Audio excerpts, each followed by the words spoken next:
ಮಕ್ಕಳೇ, ಎಲ್ಲರಿಗೂ ನಮಸ್ತೆ. ಇಂದು ನಾವು 8ನೇ ತರಗತಿಯ ಅಧ್ಯಾಯ 2 ವಾಲಿಬಾಲ್ ಆಟದ ಬಗ್ಗೆ ಇಂದು ನಾವು ನೋಡೋಣ. ಈ ವಾಲಿಬಾಲನ್ನು ಇತ್ತೀಚಿನ ದಿನಗಳಲ್ಲಿ ಪ್ರತಿ ಹಳ್ಳಿಯಲ್ಲೂ ಸಹ ಜನಪ್ರಿಯತೆಯನ್ನು ನಾವು ನೋಡ್ತಾ ಇದ್ದೀವಿ. ಪ್ರತಿ ಹಳ್ಳಿಯಲ್ಲೂ ಸಹ ಈ ಆಟವನ್ನು ಆಡ್ತಾ ಇದ್ದಾರೆ, ನಾವು ನೋಡ್ತಾ ಇದ್ದೀವಿ. ಹಾಗೆಯೇ ಈ ವಾಲಿಬಾಲ್ ಆಟದ ಬಗ್ಗೆ ಇತಿಹಾಸವನ್ನು ನೋಡೋಣ. ಅಂದರೆ ಇದರ ಇತಿಹಾಸ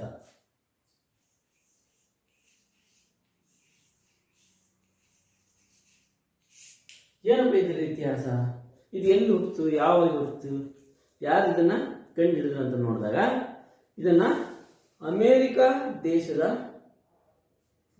ಈ ಆಟವನ್ನು ವಾಲಿಬಾಲ್ ಆಟವನ್ನು ಅಮೇರಿಕ ದೇಶದ ವಿಲಿಯಮ್ಸ್ ಜಿ ಮಾರ್ಗನ್ ಎಂಬುವನು ಈ ಆಟವನ್ನು 1895ರಲ್ಲಿ ಸಂಶೋಧಿಸಲ್ಪಟ್ಟನು. ಅಂದರೆ 1895ರಲ್ಲಿ ವಿಲಿಯಂ ಜಿ ಮಾರ್ಗನ್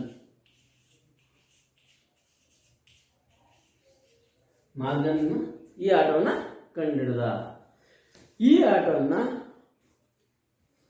ಈ ವಾಲಿಬಾಲ್ ಆಟವನ್ನು 1895ರಲ್ಲಿ ವಿಲಿಯಂ ಜಿ ಮಾರ್ಗನ್ ಕಂಡುಹಿಡಿದ. ಆದರೆ ಈ ಆಟವನ್ನು ಮೊಟ್ಟ ಮೊದಲಿಗೆ ಮನರಂಜನೆಗಾಗಿ ಈ ಆಟವನ್ನು ಆಡ್ತಿದ್ರು ಅಂತ ನಾವಿಲ್ಲಿ ನೋಡ್ತೀವಿ. ಅಂದರೆ ಈ ಆಟವನ್ನು ಮನರಂಜನೆ ಅಂದರೆ ಈ ಆಟವನ್ನು ಮೊದಲಿಗೆ ಬಟ್ಟೆಯಿಂದ, ಅಂದರೆ ಮನೆಯಲ್ಲಿರುವಂಥ ಬಟ್ಟೆಯನ್ನು ಸುತ್ತಿ ಒಂದು ಗೋಳಾಕಾರದಲ್ಲಿ ಮಾಡಿ ಈ ಆಟವನ್ನು 2 ಕಂಬದ ಮಧ್ಯೆ ಒಂದು ದಾರವನ್ನು ಕಟ್ಟಿ ಇದನ್ನು ಆಟ ಆಡಲಿಕ್ಕೆ ಪ್ರಾರಂಭ, ಈ ಕಡೆಯಿಂದ ಆ ಕಡೆ, ಆ ಕಡೆಯಿಂದ ಈ ಕಡೆ ಆಟವನ್ನು ಆಡಲಿಕ್ಕೆ ಪ್ರಾರಂಭ ಮಾಡಿದ್ರು. ಅಂದರೆ ಒಂದು ದಪ್ಪವಾದ ಚೆಂಡನ್ನು ಮಾಡಿ ಈ ಆಟವನ್ನು ಕಂಬದ ಮಧ್ಯೆ ಇದನ್ನು ಪ್ರಯತ್ನ ಪಟ್ಟಂತ ನೋಡ್ತೀವಿ. ಅಂದರೆ ಕಟ್ಟಿದ ದಾರದ ಮೇಲೆ ಕಳಿಸಲು ಪ್ರಯತ್ನ ಪಟ್ಟರು, ಈ ಕಡೆಯಿಂದ ಆ ಕಡೆಯಿಂದ ಅವರು ಪ್ರಯತ್ನ ಪಟ್ಟಂತ ನಾವಿಲ್ಲಿ ನೋಡ್ತೀವಿ. ಮೇಲೆ ಈ ವಾಲಿಬಾಲಿನ ಅಡ್ಡವಾಗಿ ಬರೋದ್ರಿಂದ ಇದನ್ನು ವಾಲಿ, ಅಂದರೆ ಈ 2 ಕಂಬದ ಮೇಲೆ ಅಡ್ಡವಾಗಿ ಈ ಕಡೆಯಿಂದ ಆ ಕಡೆ ಬರೋದ್ರಿಂದ ಇದನ್ನು ವಾಲಿ ಅಂತ ಹೇಳಿ ಹೆಸರನ್ನು ತಂದರು. ವಾಲಿಬಾಲ್ ಆಟವನ್ನು ಮೊದಲಿಗೆ ವಿಲಿಯಮ್ಸ್ ಜಿ ಮಾರ್ಗನ್ ಎಂಬುವನು, ಅಮೇರಿಕ ದೇಶದ ವಿಲಿಯಮ್ಸ್ ಜಿ ಮಾರ್ಗನ್ ಎಂಬುವನು 1895ರಲ್ಲಿ ಈ ಆಟವನ್ನು ಸಂಶೋಧನೆ ಮಾಡಿರ್ತಾನೆ. ಆದರೆ ಅದು ಬಟ್ಟೆಯನ್ನು ಸುತ್ತಿ, ದಪ್ಪವಾಗಿ ಸುತ್ತಿ 2 ಕಂಬದ ಮಧ್ಯೆ ಒಂದು ದಾರವನ್ನು ಕಟ್ಟಿ ಓರೆಯಾಗಿ ಈ ಕಡೆಯಿಂದ ಆ ಕಡೆ ಆ ಬಾಲನ್ನು ಹಾಕಿದ್ರು. ಆ ಓರೆಯಾಗಿ ಹಾಕಿರೋದ್ರಿಂದ ಅದನ್ನು ಓರೆ ಅಂದರೆ ವಾಲಿ ಅಂತ ಹೇಳಿ ಕರಿತೀವಿ. ವಾಲಿಯನ್ನು ಈ ಆಟಕ್ಕೆ ವಾಲಿ ಅಂತ ಹೆಸರನ್ನು ಕೊಟ್ಟರು ಅಂತೇಳಿ ಇಲ್ಲಿ ನೋಡಿ. ಈ ಆಟವನ್ನು ನಾವು ಹೋಲಿಯೋಕ್ ಮ್ಯಾಸಚೂಸೆಟ್ಸ್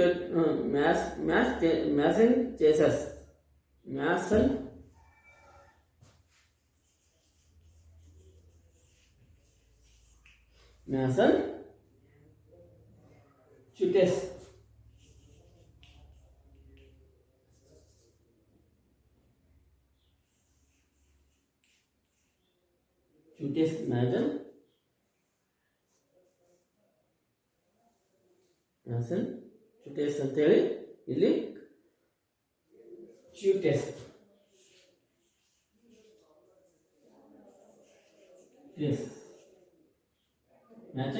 ಅಂತೇಳಿ ಈ ಆಟವನ್ನು 9 ಫೆಬ್ರವರಿ 1895ರಲ್ಲಿ ಪ್ರಾರಂಭ ಮಾಡಿದ್ದಾರೆ. ಅಂದರೆ ಹೋಲಿಯೋಕ್ ಮ್ಯಾಸಚೂಸೆಟ್ಸ್ ಎಂಬಲ್ಲಿ 9 ಫೆಬ್ರವರಿ 1895ರಲ್ಲಿ ಈ ಆಟವನ್ನು ಪ್ರಾರಂಭ ಮಾಡಿದಂತ ನಾವಿಲ್ಲಿ ನೋಡ್ತೀವಿ.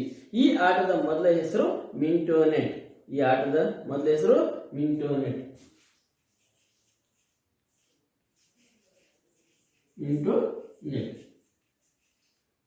ಈ ಆಟದ ಮೊದಲ ಹೆಸರು ಮಿಂಟೋನೆಟ್ ಅಂತ ನಾವು ಕರಿತೀವಿ. ಈ ಆಟದ ಹೆಸರನ್ನು ವಾಲಿಬಾಲ್ ಎಂದು 1896ರಲ್ಲಿ ಸ್ಟ್ರಿಂಗ್ಫೀಲ್ಡ್ ಡಾಕ್ಟರ್ ಹಾಲ್ಸೆಟ್ ಅವರು ಬದಲಾಯಿಸಿದರು. 1896ರಲ್ಲಿ ಏನ್ ಮಾಡಿದ್ರು?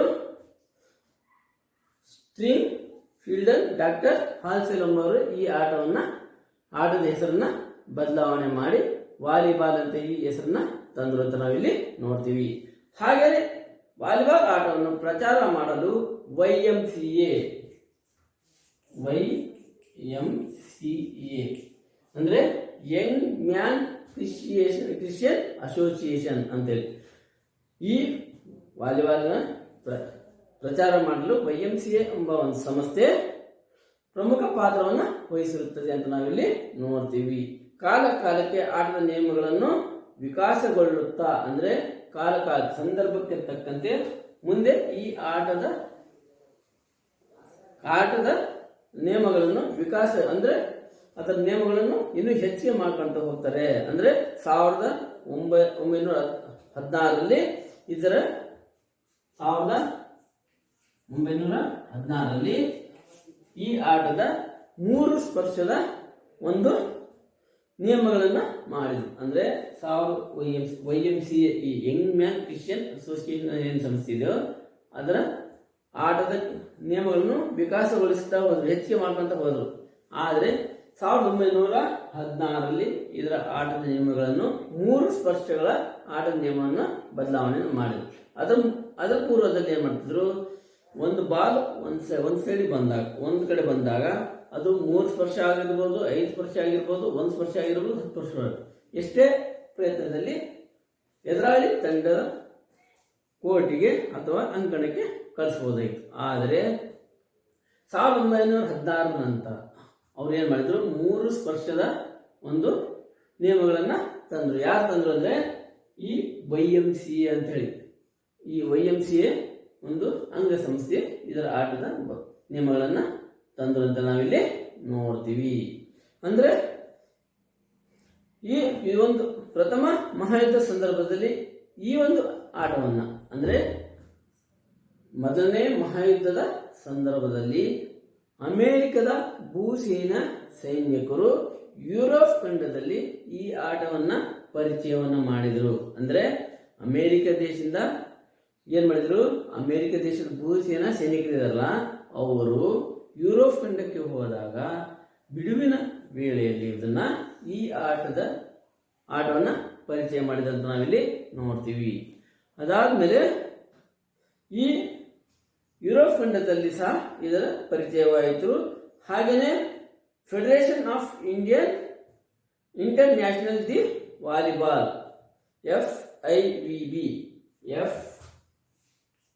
FIVB federation of international the ಅಂತ ಹೇಳಿ ಈ ಸಂಸ್ಥೆಯನ್ನ ಸ್ಥಾಪನೆ ಮಾಡಿದ್ರು. ಎಷ್ಟರಲ್ಲಿ? 1947ರಲ್ಲಿ ಒಂದು ಈ ಸಂಸ್ಥೆಯನ್ನ ಸ್ಥಾಪನೆ ಮಾಡಿದಂತ ನಾವಿಲ್ಲಿ ನೋಡ್ತೀವಿ. ಹಾಗೆಯೇ 1947ರಲ್ಲಿ ಅಸ್ತಿತ್ವಕ್ಕೆ ಬಂದಂತಹ ಪಾಲ್ ಲಿಬಾವು ಇವರ ಈ ಸಂಸ್ಥೆಯ ಪ್ರಥಮ ಅಧ್ಯಕ್ಷರಾಗಿದ್ದರು. ಯಾರು? ಪಾಲ್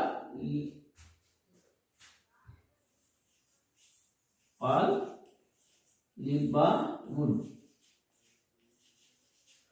ಅವರು ಈ ಸಂಸ್ಥೆಯ ಮೊದಲ ಅಧ್ಯಕ್ಷರಾಗಿದ್ದರು ಅಂತ ನಾವಿಲ್ಲಿ ನೋಡ್ತೀವಿ. ಈ ಸಂಸ್ಥೆಯ ಪ್ರಥಮ ಅಧ್ಯಕ್ಷರಾಗಿರ್ತಾರೆ. ಹಾಗೆ 1964ರ ಟೋಕಿಯೋ ಒಲಿಂಪಿಕ್ಸ್ ನಲ್ಲಿ ಅಧಿಕೃತವಾಗಿ ವಾಲಿಬಾಲ್ ಆಟವನ್ನ ಸೇರ್ಪಡೆಗೊಳಿಸಲಾಯಿತು. ಅಂದ್ರೆ 1964ರಲ್ಲಿ ಒಲಿಂಪಿಕ್ಸ್ ನಲ್ಲಿ ನಡೆದಂತಹ ಈ ಒಂದು ಕ್ರೀಡಾಕೂಟದಲ್ಲಿ ವಾಲಿಬಾಲ್ ಅನ್ನು ಅಧಿಕೃತವಾಗಿ ಸೇರ್ಪಡೆಗೊಳಿಸಲಾಯಿತು ಅಂತ ಇಲ್ಲಿ ನೋಡ್ತೀವಿ. ಇದು ವಾಲಿಬಾಲ್ನ ಇತಿಹಾಸ. 1895ರಲ್ಲಿ ವಿಲಿಯಮ್ಸ್ ಜಿ ಮಾರ್ಗನ್ ಎಂಬವನು ಅಮೆರಿಕ ದೇಶದಲ್ಲಿ ಈ ವಾಲಿಬಾಲ್ ಆಟವನ್ನು ಸಂಶೋಧನೆ ಮಾಡಿರ್ತಾರೆ. ಹಾಗೆಯೇ ಈ ಆಟವನ್ನು 1895ರಲ್ಲಿ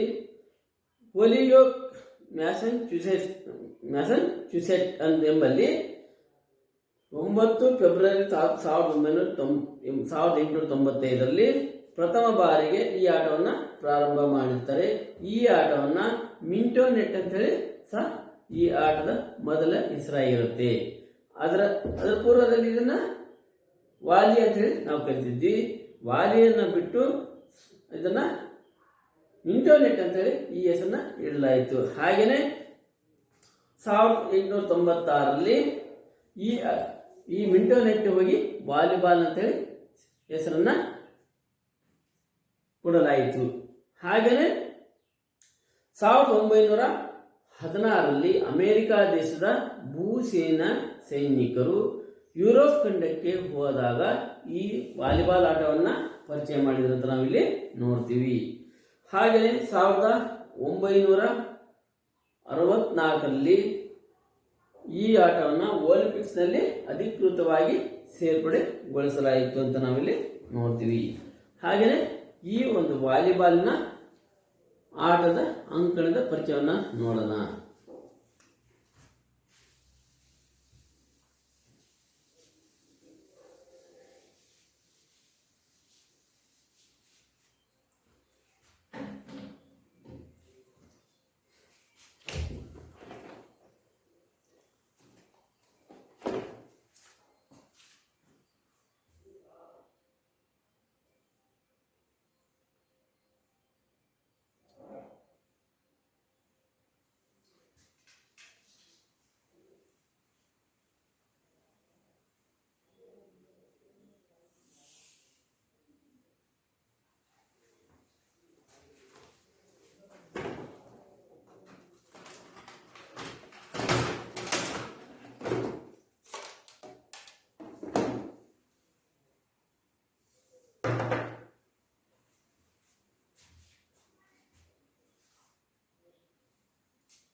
ಇಲ್ಲಿ 18 ಮೀಟರ್ ಉದ್ದವಿರುತ್ತೆ. ಅಗಲ 9 ಮೀಟರ್ನ ನಾವು ನೋಡ್ತೀವಿ. ಹಾಗೇನೆ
ವಾಲಿಬಾಲ್ ಕೋರ್ಟಿನ ಉದ್ದ 18 ಮೀಟರ್, 18 ಅಗಲ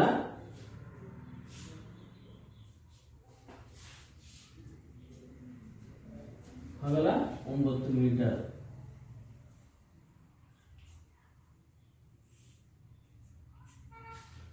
ವಾಲಿಬಾಲ್ ಕೋರ್ಟಿನ ಉದ್ದ ಅಗಲ 18 ಮೀಟರ್ ಮತ್ತು ಅಟ್ಯಾಕ್ ಗೆರೆ ಇದು 3 ಮೀಟರ್ನಲ್ಲಿ ಇರುತ್ತೆ.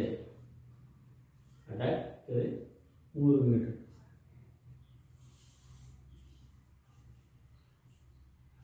ಇದು 3 ಮೀಟರ್. MTS ಅಂದರೆ ಮೀಟರ್ಸ್ ಅಂತ ಹೇಳಿ ನಾವು ಇಲ್ಲಿ ನೋಡ್ತೀವಿ. ಹಾಗೆ ಇದು 6 ಮೀಟರ್, 6 ಮೀಟರ್.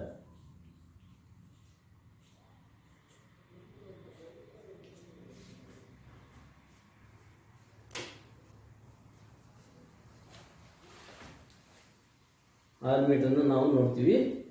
ಆಮೇಲೆ ಇದನ್ನ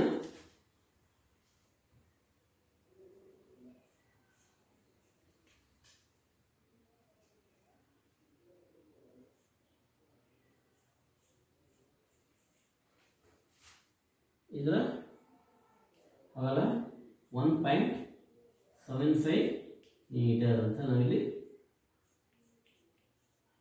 ನೋಡ್ತೀವಿ.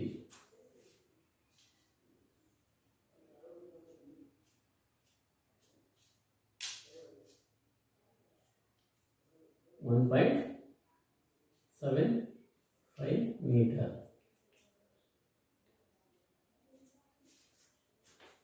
ಇದು ವಾಲಿಬಾಲ್ ಕೋರ್ಟಿನ ಒಂದು ಚಿತ್ರಣವನ್ನು ನಾವಿಲ್ಲಿ ನೋಡ್ತೀವಿ.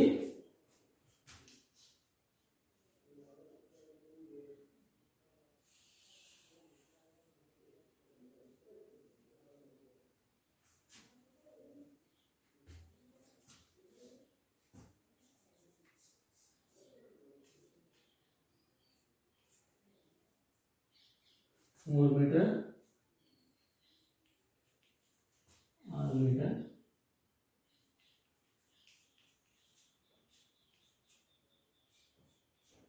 ಇದು 9 ಮೀಟರ್,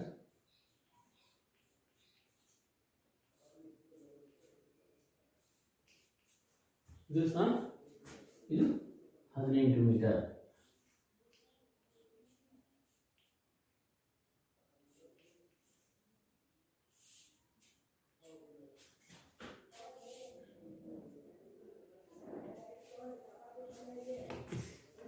ಈ ಒಂದು ವಾಲಿಬಾಲ್ ಕೋರ್ಟ್ ಉದ್ದಗಳನ್ನು ನೋಡಿದಾಗ ವಾಲಿಬಾಲ್ ಆಟವು 18 ಮೀಟರ್ ಉದ್ದ ಹಾಗೂ 9 ಮೀಟರ್ ಅಗಲದ ಅಂಕಣದಲ್ಲಿ ಆಡಲಾಗುತ್ತದೆ.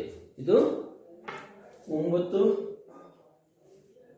18 ಮೀಟರ್ ಉದ್ದ ಹಾಗೂ 9 ಮೀಟರ್ ಅಗಲದ ಒಂದು ಅಂಕಣದಲ್ಲಿ ನಾವು ಆಡ್ತೀವಿ ಅದರಲ್ಲಿ ನೋಡ್ತೀವಿ. ಹಾಗೆ ಅಂಕಣವನ್ನು 9x9 ಮೀಟರ್ 2 ಭಾಗಗಳಲ್ಲಿ ವಿಂಗಡಣೆ ಮಾಡ್ತೀವಿ. ಈ ಆಟದಲ್ಲಿ ಅಂಕಣವನ್ನು 2 ಭಾಗ ಮಾಡಿರ್ತೀವಿ. ಇಲ್ಲಿಂದ ಈ ಕಡೆ ಒಂದು ಭಾಗ, ಇಲ್ಲಿಂದ ಈ ಕಡೆ ಒಂದು ಭಾಗ. ಇದು 9 ಮೀಟರ್ ಇಂಟು 9 ಮೀಟರ್ ಅಂತ ಇಲ್ಲಿ ನೋಡ್ತೀವಿ. 9 ಇಂಟು ಉದ್ದ 9 ಅಗಲ 9 ಮೀಟರ್ ಆಗಿ 2 ಭಾಗಗಳಾಗಿ ವಿಂಗಡಣೆಯನ್ನು ನಾವು ಮಾಡಿರ್ತೀವಿ ಅಂತ ಹೇಳಿ ನೋಡ್ತೀವಿ. ಹಾಗೆ 2 ಭಾಗವಾಗಿ ವಿಂಗಡಿಸಿದ ಮಧ್ಯಗೆರೆಯಿಂದ ಎಡಗೆರೆಯನ್ನು 2 ಕಡೆ ಅಂಕಣಕ್ಕೆ 3 ಮೀಟರ್ ಇರುವಂತಹ ಅಥವಾ ಕೊನೆಯ ಗೆರೆಗೆ 6 ಮೀಟರ್ ದೂರಕ್ಕೆ ಒಂದು ಗೆರೆಯನ್ನು ನಿರ್ಮಿಸಲಾಗುವುದು. ಅಂದ್ರೆ ಮಧ್ಯಗೆರೆಯಿಂದ 3 ಮೀಟರ್ಗೆ ಈ ಮಧ್ಯಗೆರೆ ಇರುತ್ತೆ, ಆ ಮಧ್ಯಗೆರೆಯಿಂದ 3 ಮೀಟರ್ಗೆ ಅಥವಾ ಕೊನೆಯ ಗೆರೆಯಿಂದ 6 ಮೀಟರ್ ದೂರದಲ್ಲಿ ಒಂದು ಗೆರೆಯನ್ನು ಎಳೆಯಲಾಗುತ್ತದೆ. ನಾವಿಲ್ಲಿ ನೋಡ್ತೀವಿ. ಇದು ಇಲ್ಲಿಂದ ಇಲ್ಲಿ 6 ಮೀಟರ್ ಇರುತ್ತೆ, ಇಲ್ಲಿಂದ ಇಲ್ಲಿ 3 ಮೀಟರ್ ಇರುತ್ತೆ ಅಂತ ನಾವಿಲ್ಲಿ ನೋಡ್ತೀವಿ. ಹಾಗೇನೆ ಈ ಗೆರೆಗೆ ಆಕ್ರಮಣ ಗೆರೆ ಎಂದು ಕರೆಯುತ್ತೇವೆ. ನಾವು ಈ ಒಂದು ಸಿಂಧು ಗೆರೆಯನ್ನು ಏನಿದೆಯೋ ಇದನ್ನ ಆಕ್ರಮಣ ಗೆರೆ ಅಂತ ನಾವಿಲ್ಲಿ ಕರಿತೀವಿ. ಹಾಗೇನೆ ಪ್ರತಿಯೊಂದು ಅಂಕಣವನ್ನು ಮುಂಭಾಗ ಹಾಗೂ ಹಿಂಭಾಗ ಕ್ಷೇತ್ರಗಳಾಗಿ ವಿಂಗಡಿಸಿ ಈ ಆಕ್ರಮಣ ಗೆರೆಗೆ ಎರಡು ಬದಿಯಲ್ಲಿ 1.75 ಮೀಟರ್ ಉದ್ದ ವಿಸ್ತರಣೆ ಗೆರೆ ಎಂದು ತಿಳಿಯಿತು. ಇಲ್ಲಿ ಪ್ರತಿಯೊಂದು ಗೆರೆ ಇದು ಆಕ್ರಮಣ ಗೆರೆ ಇರುತ್ತೆ, ಇದು ಸಹ ಆಕ್ರಮಣ ಗೆರೆ ಅಂತ. ಇಲ್ಲಿಂದ ಈ ಕಡೆ ಒಂದು, ಇಲ್ಲಿಂದ ಈ ಕಡೆ ಒಂದು ಗೆರೆಯನ್ನು ನಾವೇನ್ ಮಾಡ್ತೀವಿ, 1.75 ಮೀಟರ್ನ ನಾವು ಉದ್ದಕ್ಕೆ ವಿಸ್ತರಣೆಯನ್ನು ಮಾಡಿರ್ತೀವಿ. ಇಲ್ಲಿಂದ ಇಲ್ಲಿ 1.75 ಮೀಟರ್ನ ವಿಸ್ತರಣೆಯನ್ನು ನಾವಿಲ್ಲಿ ಮಾಡಿರ್ತೀವಿ. ಹಾಗೆಯೇ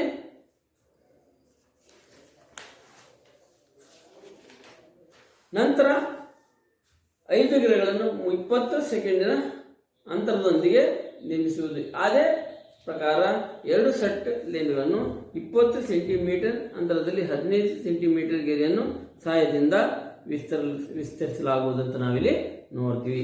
ಈ ಕ್ಷೇತ್ರವನ್ನು ಸರ್ವಿಸ್ ಕ್ಷೇತ್ರ ಎಂದು ಕರೆಯುವುದು. ಅಂದ್ರೆ ಇಲ್ಲಿ 15ರಿಂದ 20 ಸೆಂಟಿಮೀಟರ್ನ ವಿಸ್ತರಣೆ ಗೆರೆ ಅಂತ ಮಾಡಿರ್ತೀವಿ, ಅದನ್ನ ಸರ್ವಿಸ್ ಗೆರೆ ಅಂತ ನಾವಿಲ್ಲಿ ಸಹ ನಾವು ಈ ಮೂಲೆಯಿಂದ ನಾವು ಸರ್ವಿಸ್ ಅನ್ನ ಮಾಡಬಹುದು, ಅಥವಾ ಈ ಮೂಲೆಯಿಂದ ನಾವಿಲ್ಲಿ ಸರ್ವಿಸ್ ಅನ್ನ ಮಾಡಬಹುದು ಅಂತ ನಾವಿಲ್ಲಿ ನೋಡ್ತೀವಿ.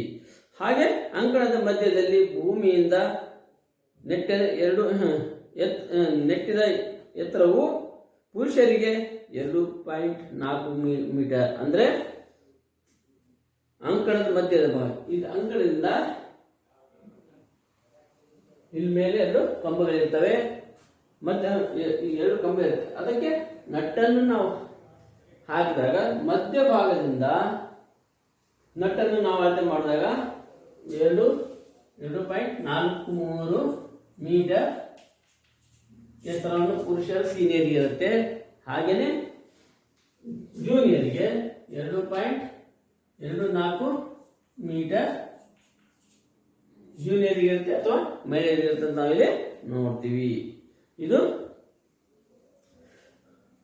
14 ವರ್ಷಕ್ಕಿಂತ ಕಿರಿಯರು ಮತ್ತು ಬಾಲಕ ಬಾಲಿಕೆ ಈ ಒಂದು ಎತ್ತರವನ್ನು ನಾವಿಲ್ಲಿ ನೋಡ್ತೀವಿ. ಹಾಗೆ ಆಟದ ಈ ಒಂದು ವಾಲಿಬಾಲ್ನ ಆಟದ ಉಪಕರಣಗಳು ಇನ್ನೊಂದ್ಸರಿ ನೋಡ್ರಿ.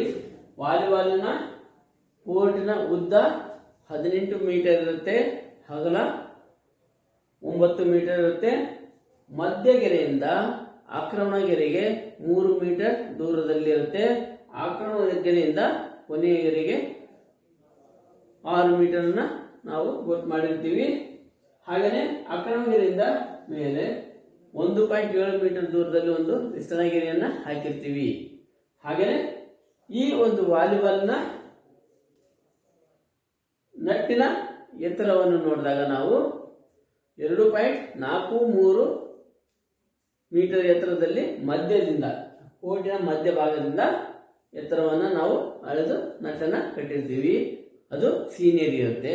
ಹಾಗೆ ಜೂನಿಯರಿಗೆ ಅಥವಾ ಕಿರಿಯರಿಗೆ 14 ವರ್ಷಕ್ಕಿಂತ ಕಿರಿಯರಿಗೆ ಅದೇನಿರುತ್ತೆ 2.24 ಮೀಟರ್ ದೂರವನ್ನು ನೋಡ್ತೀವಿ. ಹಾಗೇನೆ ಈ ವಾಲಿಬಾಲ್ನಲ್ಲಿ ಬಳಸುವಂತಹ ಒಂದು ಉಪಕರಣಗಳನ್ನು ನೋಡಿದಾಗ ನಾವು ಇಲ್ಲಿ ನೋಡ್ತೀವಿ. ಈ ವಾಲಿಬಾಲ್ ಆಟದಲ್ಲಿ ಮೃದು ಚರ್ಮದಿಂದ ನಿರ್ಮಿಸಿದ ಚೆಂಡು, ಜಾಳಿಗೆ, ಬದಿ ಪಟ್ಟಿ ಮತ್ತು ಆಂಟೆನಾಗಳನ್ನು ಉಪಯೋಗವಾಗಿ ಬಳಸುತ್ತಾರೆ. ಇಲ್ಲಿ ಏನೇನು ಬೇಕಂದ್ರೆ ಇಲ್ಲಿ ಒಂದು ಚೆಂಡು ಬೇಕಾಗುತ್ತೆ, ಅಂದ್ರೆ ವಾಲಿಬಾಲ್ ಆಟಕ್ಕೆ ಚೆಂಡು ಬೇಕಾಗುತ್ತೆ. ಆಮೇಲೆ ಜಾಳಿಗೆ ಅಂದ್ರೆ ನಟ್ಟನ್ನು ನಾವು ಜಾಳಿಗೆ ಅಂತ ನಾವಿಲ್ಲಿ ಕರಿತೀವಿ. ಆಮೇಲೆ ಅದಕ್ಕೆ ಒಂದು ಆಂಟೆನನ್ನು ಸಹ ಬೇಕಾಗುತ್ತೆ. ಬದಿ ಪಟ್ಟಿ ಅಂದ್ರೆ ಕೊನೆಗೆ ನಾವು ಪಟ್ಟಿ ಇದನ್ನ ನಾವು ಗೊತ್ತಾಗಲಿ ಅನ್ನೋ ಉದ್ದೇಶಕ್ಕೆ ಒಂದು ಪಟ್ಟಿಯನ್ನು ನಾವು ಸಹ ಇಲ್ಲಿ ನಿರ್ಮಾಣವಾಗಿರುತ್ತೆ ಅಂತ ನಾವು ಇಲ್ಲಿ ನೋಡ್ತೀವಿ. ವಾಲಿಬಾಲ್ ಆಟದಲ್ಲಿ ಮೃದುವಾದ ಚರ್ಮದಿಂದ ಅಥವಾ ಸಿಂಥೆಟಿಕ್ ಚರ್ಮದಿಂದ ತಯಾರಿಸಿದ ಗೋಲಾಕಾರದ ಚೆಂಡನ್ನು ಉಪಯೋಗಿಸುತ್ತಾರೆ. ಈ ವಾಲಿಬಾಲ್ ಅನ್ನ ಏನ್ ಮಾಡ್ತೀವಿ ಅಂದ್ರೆ ಮೃದುವಾದ ಚರ್ಮದಿಂದ ಅಥವಾ ಸಿಂಥೆಟಿಕ್ ಇಂದ ಇದನ್ನ ಗೋಳಾಕಾರದಲ್ಲಿ ಈ ಒಂದು ವಾಲಿಬಾಲ್ ಅನ್ನು ನಾವು ತಯಾರು ಮಾಡಿರ್ತೀವಿ. ಇದರೊಳಗೆ ರಬ್ಬರ್ನಿಂದ ತಯಾರಿಸಿದ ಗಾಳಿಯ ಚೀಲವಿರುತ್ತದೆ. ಈ ವಾಲಿಬಾಲ್ ನಲ್ಲಿ ರಬ್ಬರ್ನಿಂದ ತಯಾರಿಸಿದ ಒಂದು ಚೀಲವನ್ನು ಸಹ ಹಾಕಿರ್ತೀವಿ ಅಂತ ನಾವಿಲ್ಲಿ ನೋಡ್ತೀವಿ. ಚೆಂಡು ಬಿಳಿಯ ಬಣ್ಣದಾಗಿರುತ್ತದೆ ಅಥವಾ ಕೆಲವು ಬಣ್ಣಗಳು ಮಿಶ್ರಣವಾಗಿರುತ್ತೆ. ಅಂದ್ರೆ ಈ ವಾಲಿಬಾಲ್ ಚೆಂಡಿನ ಬಿಳಿ ಬಣ್ಣದಲ್ಲಾಗಿರ್ಬೋದು, ಅದಕ್ಕೆ ಈ ಇತ್ತೀಚಿನ ದಿನಗಳಲ್ಲಿ ಹಲವಾರು ಬಣ್ಣಗಳನ್ನು ಮಿಶ್ರಣವನ್ನು ಸಹ ಇಲ್ಲಿ ಮಾಡಿರ್ತಾರೆ. ಇದರ ಸುತ್ತಳತೆ ನೋಡಿದಾಗ ನಾವು 65 ಸೆಂಟಿಮೀಟರ್ನಿಂದ 67 ಸೆಂಟಿಮೀಟರ್ ಇದೇನು ವಾಲಿಬಾಲ್ ಇರುತ್ತಲ್ಲ, ಇದರ ಸುತ್ತಳತೆ ನೋಡಿದಾಗ ನಾವು ಇಲ್ಲಿಂದ ಇಲ್ಲಿ 65ರಿಂದ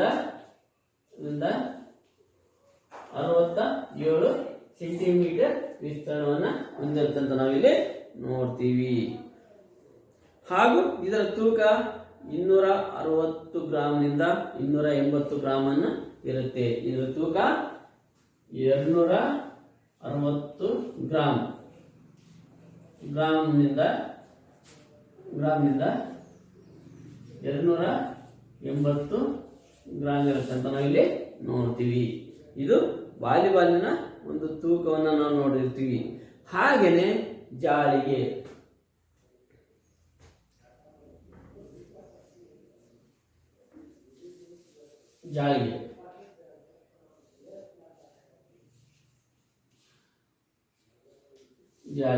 ಜಾಳಿಗೆ ಅಂದ್ರೆ ನಾವು ಇದನ್ನ ಇಂಗ್ಲಿಷ್ನಲ್ಲಿ ನಟ್ ಅಂತ ನಾವಿಲ್ಲಿ ಕರಿತೀವಿ. ನಟ್ಟು ಇದು ವಾಲಿಬಾಲ್ ಆಟದಲ್ಲಿ ಬಳಸುವ ಜಾಳಿಗೆ 9.5 ಮೀಟರ್ನಿಂದ 10 ಮೀಟರ್ ಉದ್ದವಿರುತ್ತದೆ. ಇಲ್ಲಿ ನಟ್ಟಿನ ಉದ್ದ 9.5 ಮೀಟರ್ನಿಂದ 10 ಮೀಟರ್ ಉದ್ದ ಇರುತ್ತೆ ಅಂತ ನಾವಿಲ್ಲಿ ನೋಡ್ತೀವಿ.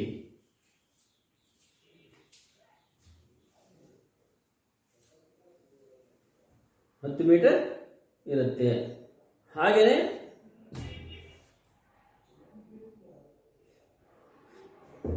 ಈ ಒಂದು ಜಾಳಿಗೆ ಮಧ್ಯದಲ್ಲಿ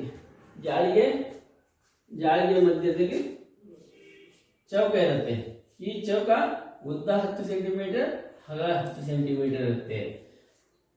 ಇದು 9.5 ಮೀಟರ್ ಉದ್ದದಿಂದ 10 ಮೀಟರ್ ಉದ್ದ ಇರುತ್ತೆ. ಆ ಒಂದು ನಟ್ಟಿನಲ್ಲಿ 10 ಸೆಂಟಿಮೀಟರ್ ಉದ್ದದ ಒಂದು ಚೌಕಾಕಾರದಲ್ಲಿ ಇದನ್ನ ನಿರ್ಮಿಸಿರ್ತಾರೆ ಅಂತ ನಾವಿಲ್ಲಿ ನೋಡ್ತೀವಿ. ಹಾಗೇನೆ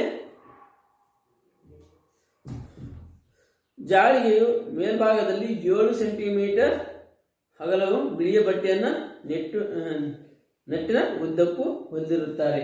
ಈ ನಟ್ ಏನಿರುತ್ತೋ ಈ ನಟ್ಟಿನ ಅಂಚಿನಲ್ಲಿ 7 ಸೆಂಟಿಮೀಟರ್ 7 ಸೆಂಟಿಮೀಟರ್ ಬಿಳಿಯ ಬಟ್ಟೆಯ ಒಂದು ಬಟ್ಟೆನ ಏನಾಗಿರ್ತಾರೆ ಹೊಂದಿರ್ತೀವಿ. ಯಾಕಂದ್ರೆ ಇದು ಸ್ಪಷ್ಟವಾಗಿ ಕಾಣಲಿ ಮತ್ತೆ ಅದರ ಬಿಗಿ ಇರಲಿ ಅನ್ನೋ ಉದ್ದೇಶದಿಂದ ಇದನ್ನ ನಾವು 7 ಸೆಂಟಿಮೀಟರ್ ಇದರಲ್ಲಿ ನಾವೇನ್ ಮಾಡಿರ್ತೀವಿ, ಹಗಲನೇ ಒಂದು ಬಟ್ಟೆಯಲ್ಲಿ ಇದನ್ನ ಜಾಳಿಯನ್ನ ನಾವು ಕಟ್ಟಿರ್ತೀವಿ ಅಂತ ನಾವಿಲ್ಲಿ ನೋಡ್ತೀವಿ. ಹಾಗೆ ಆಂಟೆನಾ, ಇದಕ್ಕೆ ಜಾಳಿಗೆ ಆದ ನಂತರ ಆಂಟೆನಾ.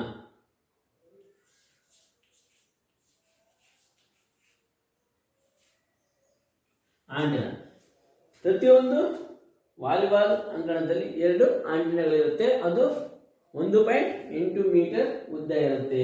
1.8 ಮೀಟರ್ ಉದ್ದ ಇರುತ್ತೆ. ಇದು 2 ಕೋರ್ಟಿನ ಬದಿಯಲ್ಲಿ ಈ ಗೆರೆಯ ನೇರದಲ್ಲಿ ಹಾಕಿರ್ತೀವಿ. ಅದನ್ನ 1.8 ಮೀಟರ್ ಉದ್ದವನ್ನ ಮೀಟರ್ನ ಅಗಲ 1 ಮೀಟರ್ ಇರುತ್ತೆ. ಆ ಮೀಟರ್ನ 1 ಮೀಟರ್ನಿಂದ ಉದ್ದವನ್ನ ನಾವೇನ್ ಮಾಡಿರ್ತೀವಿ, ಈ 2 ಬದಿಯಲ್ಲಿ ನಾವು ಆಂಟೆನಾವನ್ನ ಹಾಕಿರ್ತೀವಿ. ಪ್ರತಿಯೊಂದು ಬದಿಯ ಪಟ್ಟಿಯಲ್ಲಿ ಹೊರಭಾಗದಲ್ಲಿ 1.8 ಮೀಟರ್ ಉದ್ದವಿದ್ದು ಹಾಗೂ 10 ಮಿಲಿಮೀಟರ್ ವ್ಯಾಸವು 2 ಆಂಟೆನಾಗಳನ್ನು ಬಿಗಿಗೊಳಿಸಿರುತ್ತೇವೆ. ಈ 2 ಬದಿಯಲ್ಲಿ ಏನ್ ಮಾಡಿರ್ತೀವಿ, ಅದು 10 ಮಿಲಿಮೀಟರ್ ದಪ್ಪ ಇರುತ್ತೆ. 1.8 ಮೀಟರ್ ಉದ್ದದ ಒಂದು ಆಂಟೆನಾವನ್ನ 2 ಬದಿಯಲ್ಲಿ ನಾವು ಬಿಗಿಗೊಳಿಸಿರ್ತೀವಿ ಅಂತ ನಾವಲ್ಲಿ ನೋಡ್ತೀವಿ. ಹಾಗೇನೆ ಈ ಒಂದು ವಾಲಿಬಾಲಿನ ಕಂಬವನ್ನು ನೋಡಿದಾಗ ಜಾಳಿಗೆಯನ್ನು ಆಧರಿಸುವ ಕಂಬವನ್ನು ಬದಿಗೆರೆಯಿಂದ 0.5 ಮೀಟರ್ನಿಂದ 1 ಮೀಟರ್ ಹೊರಕ್ಕೆ ನೆಟ್ಟಿರುತ್ತೇವೆ. ಇವುಗಳ ಎತ್ತರವು ಭೂಮಿಯಿಂದ 2.55 ಮೀಟರ್ ಲಂಬವಾಗಿ ಇರುತ್ತೆ. ಈ ಕಂಬವನ್ನು ಗೋಲಾಕಾರದಲ್ಲಿರಬೇಕು, ನುಣುಪಾಗಿರಬೇಕು ಮತ್ತು ಸ್ಥಿರವಾಗಿ ನೆಟ್ಟಿರಬೇಕು. ಇದು ಇಲ್ಲಿಂದ 0.5ರಿಂದ 1 ಮೀಟರ್ ವ್ಯಾಸದಲ್ಲಿ ಎಲ್ಲ ನಾವು ಇದನ್ನ ಕಂಬವನ್ನು ನೆಟ್ಟಿರ್ತೀವಿ. ಅದು 2.55 ಮೀಟರ್ನ ಎತ್ತರವನ್ನು ನಾವು ಭೂಮಿಯಿಂದ ಮೇಲೆ 2.55 ಮೀಟರ್ ಎತ್ತರದಲ್ಲಿ ಈ ಕಂಬವು ಇರಬೇಕಾಗತ್ತೆ. ಅದು ದುಂಡೆಗೆ ಈ ಕಂಬವನ್ನು ಇರ್ತೀವಿ ಮತ್ತೆ ನುಣುಪಾಗಿರುತ್ತೆ ಅಂತ ನಾವಿಲ್ಲಿ ನೋಡ್ತೀವಿ. ಹಾಗೆಯೇ ಈ ಒಂದು ವಾಲಿಬಾಲ್ ಆಟದ ಒಂದು ಸಾಮಾನ್ಯ ನಿಯಮಗಳು.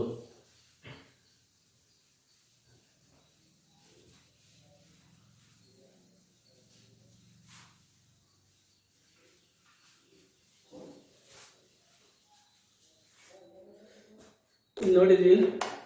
ಫಸ್ಟಿಗೆ ಈ ವಾಲಿಬಾಲ್ ಆಟದಲ್ಲಿ ಉಪಕರಣಗಳೇನಂತ ನೋಡಿದಾಗ ವಾಲಿಬಾಲನ್ನು ಒಂದು ಮೃದುವಾದ ಒಂದು ಚರ್ಮದಿಂದ ನಿರ್ಮಿಸಿದ ಅಥವಾ ಸಿಂಥೆಟಿಕ್ ಇಂದ ನಿರ್ಮಿಸಿದಂತಹ ಒಂದು ಬಾಲನ್ನು ನಿರ್ಮಾಣ ಇರುತ್ತೆ. ಅದರಲ್ಲಿ ಒಂದು ರಬ್ಬರ್ನ ಚೀಲ ಇರುತ್ತೆ.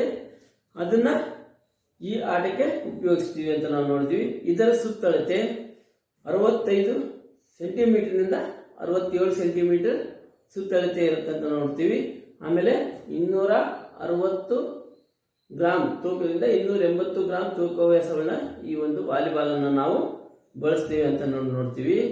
ಹಾಗೆಯೇ ಈ ಒಂದು ವಾಲಿಬಾಲಿಗೆ ಬೇಕಾದಂತ ಒಂದು ಜಾಳಿಗೆಯನ್ನು ನೋಡಿದಾಗ 9.5ರಿಂದ 10 ಮೀಟರ್ ಉದ್ದವುಳ್ಳ ಒಂದು ನಟ್ಟನ್ನು ನಾವು ನೋಡ್ತೀವಿ. ಇದರ ಅಂಚಿನ ವ್ಯಾಸ 7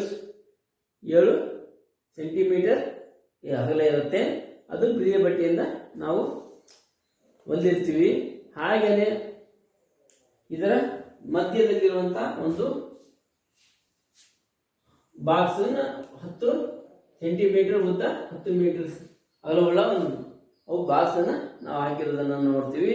ಹಾಗೆಯೇ ವಾಲಿಬಾಲ್ ಆಟದಲ್ಲಿ ಬಳಸುವಂತ ಎರಡೂ ಬದಿಯಲ್ಲಿರುವಂತಹ ಒಂದು ಕಂಬ, ಇದು ಆಂಟೆನಾ ಒಂದು ಪ್ರತಿಯೊಂದು ಆಟದಲ್ಲಿ 2 ಆಂಟೆನಾವನ್ನ ನಾವು ನಿರ್ಮಾಣ ಮಾಡ್ತೀವಿ, ಹಾಕಿರ್ತೀವಿ.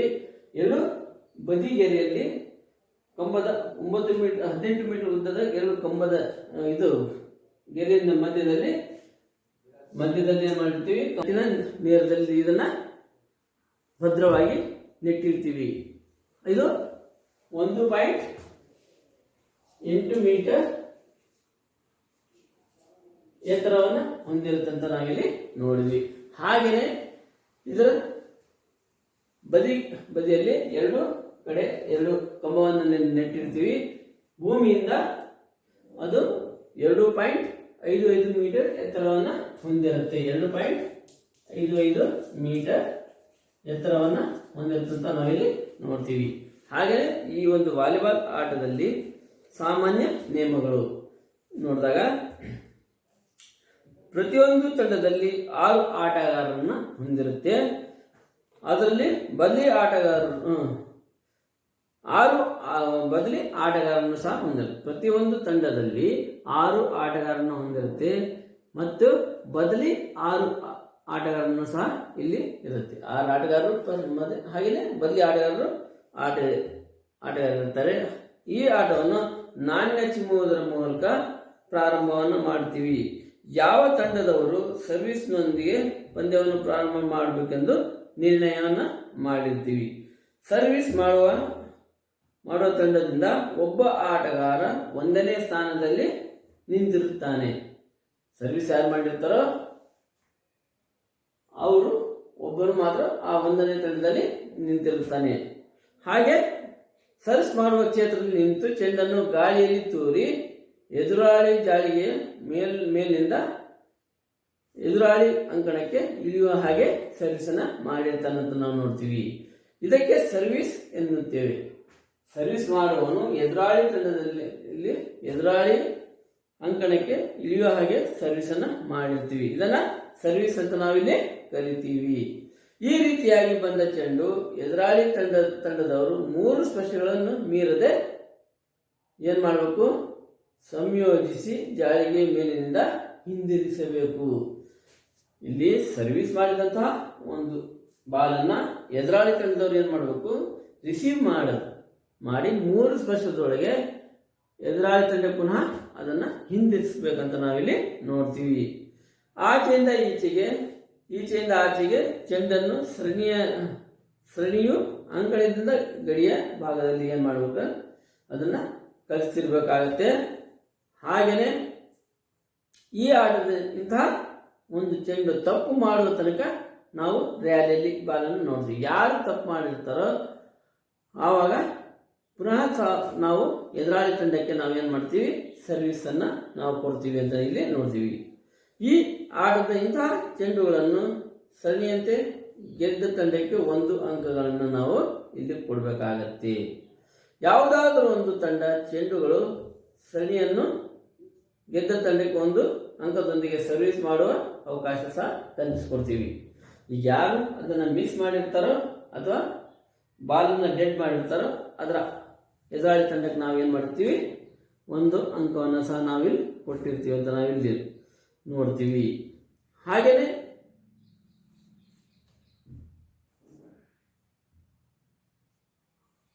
ಒಂದು ಅಂಕಗಳಿಗೆ ಸರ್ವಿಸ್ ಮಾಡುವ ಅವಕಾಶವನ್ನು ಕಲ್ಪಿಸಿರುತ್ತೇವೆ. ಪಕ್ಕ ಬದಲಾವಣೆಯೊಂದಿಗೆ ಸರ್ವಿಸ್ ಅವಕಾಶ ಸಹ ದೊರೆಯುತ್ತದೆ ಅಂತ ನಾವಿಲ್ಲಿ ನೋಡ್ತೀವಿ. ಈ ತಂಡದ ಆಟಗಾರರು ಪ್ರದಕ್ಷಿಣೀಯವಾಗಿ ಒಂದೊಂದು ಸ್ಥಾನದಿಂದ ಮುಂದಕ್ಕೆ ಬದಲಿಸಿಕೊಳ್ಳುತ್ತಾ ಹೋಗುತ್ತೇವೆ. ಅಂದ್ರೆ ಇಲ್ಲಿ ಏನ್ ಮಾಡ್ತೀವಿ, ಈ ಒಂದು ಕೋರ್ಟ್ನಲ್ಲಿ ಇರ್ತೀವಿ, ಒಂದು ಕೋರ್ಟ್, ಅವಾಗ ಏನ್ ಮಾಡ್ತೀವಿ, ಇಲ್ಲಿ 1ನೇ ಆಟಗಾರ ನಿಂತಿರ್ತಾನೆ, ಇಲ್ಲಿ 2ನೇ ಆಟಗಾರ ನಿಂತಾನೆ, 3 4 5 6 ಹೀಗೆ ಏನಾಗುತ್ತೆ, ಇವನ ಹತ್ತಕ್ಷ ಇವನ ಹತ್ತಕ್ಷ ಇವನು.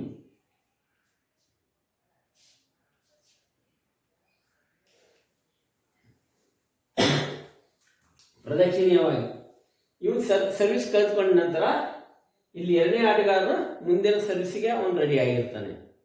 3ನೇ ರೆಡಿ ಆದ್ಮೇಲೆ ಇವನು ಏನ್ ಮಾಡ್ತಾನೆ, 1ನೇ ಆಟಗಾರನ ಸ್ಥಾನಕ್ಕೆ ಹೋಗಿರ್ತಾನೆ. ಇವನು 1ನೇ ಆಟಗಾರ ಏನ್ ಮಾಡ್ತಾನೆ, 6ನೇ ಆಟಗಾರ ಸ್ಥಾನಕ್ಕೆ ಹೋಗಿರ್ತಾನೆ. 6ನೇ ಆಟಗಾರ 5ನೇ ಆಟಗಾರನ ಸ್ಥಾನಕ್ಕೆ ಬಂದಿರ್ತಾನೆ. ಹಾಗೇನೆ ಇದು ವಾಲ್ ಗಡಿಯಾರದ ಆಕಾರದಲ್ಲಿ ತಿರುಗುತ್ತೆ ಅಂತ ನಾವಿಲ್ಲಿ ನೋಡ್ತೀವಿ. ಹಾಗೆಯೇ ಮುಂದಿನ ಹಾಗೂ ಹಿಂದಿನ ಸಾಲುಗಳನ್ನು ಇನ್ನು 3 ವಿಸ್ತೃತ ಕ್ಷೇತ್ರಗಳನ್ನು ಈ ಮೇಲ್ಕಾಣಿಸಿದಂತೆ ವಿಂಗಡಿಸಲಾಗಿದೆ. ಇದರಂತೆ ನಾವು ವಿಂಗಡಣೆಯನ್ನು ಮಾಡಿರ್ತೀವಿ ಅಂತ ನಾವು ಇಲ್ಲಿ ನೋಡ್ತೀವಿ.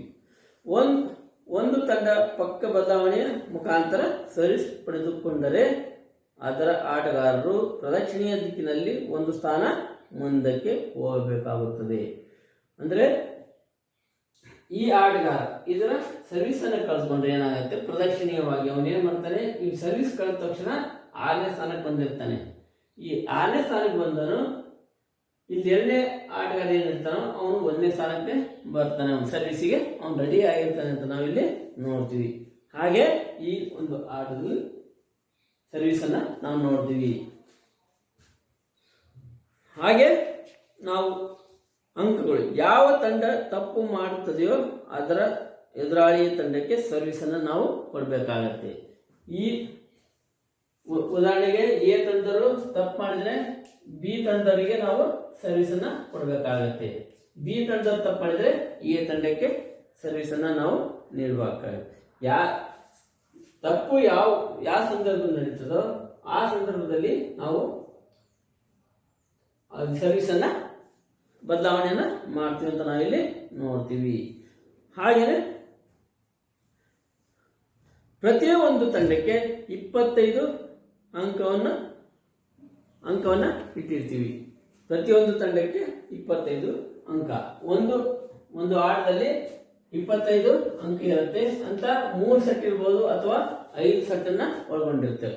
ಉದಾಹರಣೆಗೆ 3 ಸೆಟ್ನ ಒಂದು ಆಟ ಪ್ರಾರಂಭ ಮಾಡಿದ್ರೆ ಯಾರು 2 ಸೆಟ್ ಅನ್ನ ಜಯಗಳಿಸಿರ್ತಾರೋ ಅವರು ಆ ತಂಡದ ಜಯಶಾಲಿ ಅಂತ ನಾವಿಲ್ಲಿ ಕರಿತೀವಿ. ಹಾಗೇನೆ ಒಂದೊಂದ್ಸರಿ 5 ಸೆಟ್ನ ಒಂದು ಆಟವನ್ನು ನಡೆಸ್ತೀವಿ. ಈ 5 ಸೆಟ್ನಲ್ಲಿ ಯಾರು 3 ಸೆಟ್ನ ಜಯಗಳಿಸಿರ್ತಾರೋ ಅಂತವನ್ನ ನಾವು ಜಯಶಾಲಿ ಅಂತ ನಾವಿಲ್ಲಿ ಕರಿತೀವಿ. ಇದು ವಾಲಿಬಾಲ್ ಆಟದ ಒಂದು ಸಾಮಾನ್ಯ ನಿಯಮಗಳು. ಇಲ್ಲಿ ವಾಲಿಬಾಲ್ ಆಟವನ್ನು ನಾವು ವಿಲಿಯಮ್ಸ್ ಜಿ ಮಾರ್ಗನ್ ಎಂಬರು, ಅಮೆರಿಕ ದೇಶದ ವಿಲಿಯಮ್ಸ್ ಜಿ ಮಾರ್ಗನ್ ಎಂಬನು 1895ರಲ್ಲಿ ಇದನ್ನು ಕಂಡುಹಿಡಿದಿರ್ತಾನೆ. ಹಾಗೆಯೇ ಇದನ್ನು 1896ರಲ್ಲಿ ಸ್ಟ್ರಾನ್ಫೀಲ್ಡ್, ಡಾಕ್ಟರ್ ಹಾಲ್ಸರ್ ಇದರ ಬದಲಾವಣೆ. ಇದರ ಮೊದಲ ಹೆಸರು ಮಿಂಟೋನೆಟ್ ಅಂತ ನಾವಿಲ್ಲಿ ಕರಿತೀವಿ. ಈ ಮಿಂಟೋನೆಟ್ ಅನ್ನ 1896ರಲ್ಲಿ ವಾಲಿಬಾಲ್ ಅಂತ ಹೇಳಿ ಏನ್ ಮಾಡಿದ್ರು, ಹೆಸರನ್ನ ಬದಲಾವಣೆ ಮಾಡಿದರು.